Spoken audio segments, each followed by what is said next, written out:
The Mosin 9130. Okay, it's not worth the most money out of all the military surplus rifles. Maybe it's not the best looking, and it's probably not the most accurate, but it's got a lot of great things that I think a military surplus rifle should be.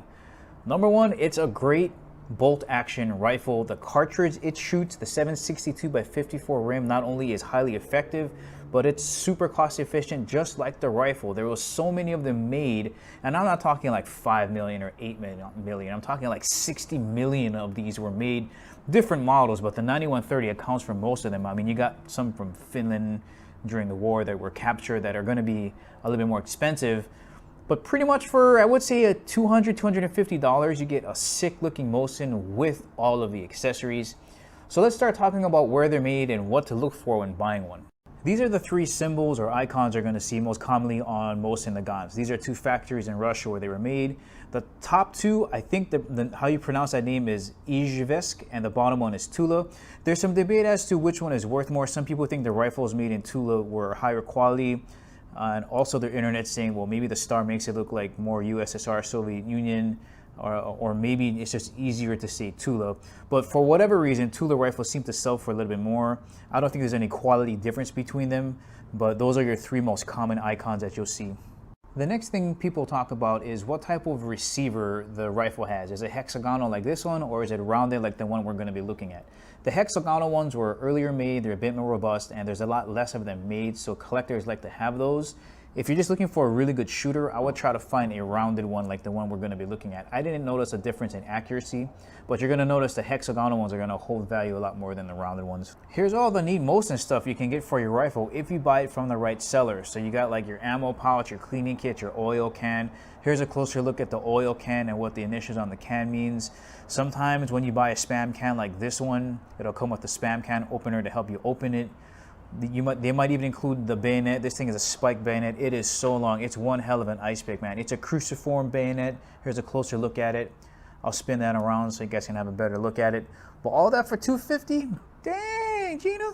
Let's have a look at the actual rifle I shot here. So the front side is protected by a globe. It is adjustable for windage, but not elevation. There's a cleaning rod. You actually just unscrew that and you stick those cleaning rod jigs in there, and it's really easy to clean your rifle with the actual accessories that it comes with.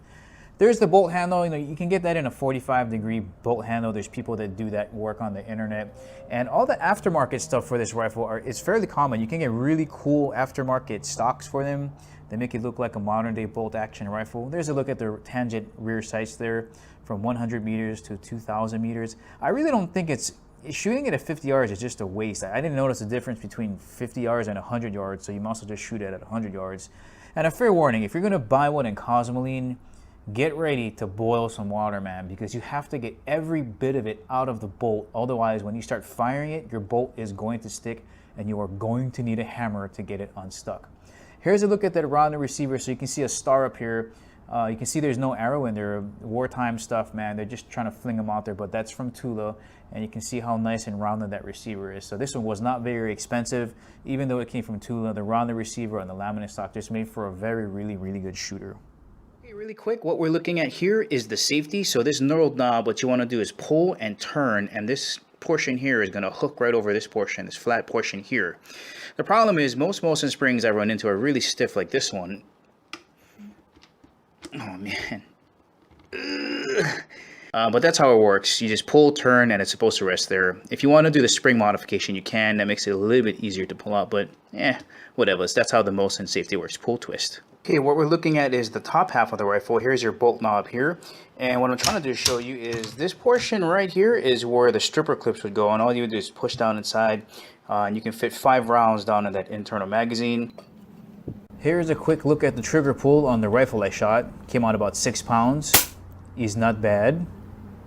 Alright, just to go back over it, here's one of those paper cardboard boxes that you'll find inside of a spam can. And inside you're going to find the goodness. This is military surplus rifle stuff. And that's what it looks like in there. This is the 762 by 54 rimmed cartridge. You can see right on this side here that it's rimmed. And these are corrosive, so you have to make sure that if you're going to use these to clean out your rifle, don't let it sit because it will start to eat up the barrel on the inside. But now that we know a little bit more about Mosin surplus ammo, let's see how I did with it.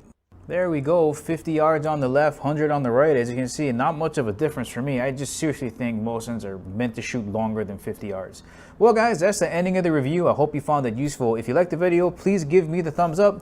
If you haven't subscribed to my channel, please do. And as always, I will catch you later.